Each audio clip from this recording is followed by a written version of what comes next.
நிறுத்துறியா? அடிக்காத. ஒவ்வொரு முறையும் ஆளாத ஆம்புலன்ஸ் ஈக்கிட்டு தம்பி கம்முன்று போங்க. இந்த நம்பரை குறிச்சு வச்சுங்க, நம்பர் குறிச்சுக்கீங்க, நம்பரை குறிச்சு போலீஸ் ஸ்டேஷன் கம்ப்ளைண்ட் கொடுங்க. தம்பி எதுவும் பண்ணாதீங்க, வேணுன்னு கூட்டத்துக்குள்ள கலாட்டா பண்ணிட்டு இருக்கிறீங்க. போங்க போ போ போ. ஒவ்வொரு முறையும் நான் பொதுக்கூட்டம் போடும் போது ஆம்புலன்ஸ் விடுறது கேவலமா இல்ல இந்த அரசாங்கம்.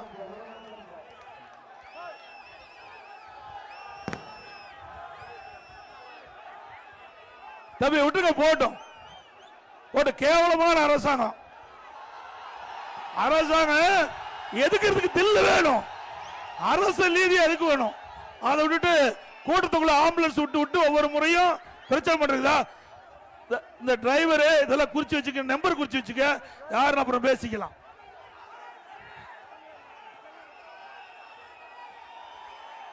இந்த அணைக்கட்டு சட்டமன்ற தொகுதி அதிமுக கோட்டை.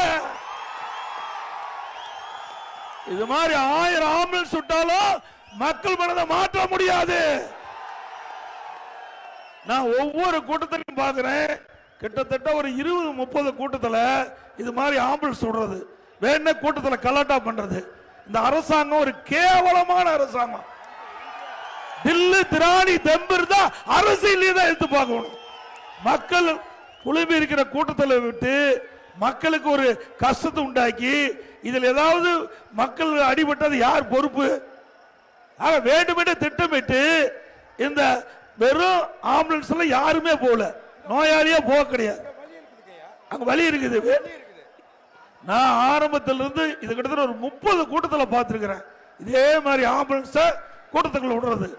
ஆக இந்த அரசுக்கு எச்சரிக்கையா விடுறோம், அடுத்த இருக்க ஆம்புலன்ஸ் வந்தா ஆம்புலன்ஸ் பேஷண்ட் ஏத்திட்டு போற மாதிரி தான் இருக்கும். வெறும் வண்டி ஆம்புலன்ஸ் வந்தா அது யார் ஓட்டிட்டு வராங்களோ அவர் பேஷண்டா மாதிரி ஹாஸ்பிட்டலுக்கு போக வேண்டிய நிலைமை ஆயிடும். என்ன அசிங்கமா இல்ல?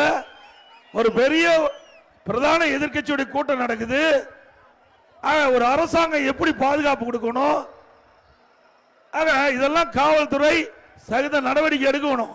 சட்டப்படி நாளைக்கு புகார் கொடுங்க, காவல் நிலையத்தில் புகார் எடுத்து நடவடிக்கை எடுக்கணும்.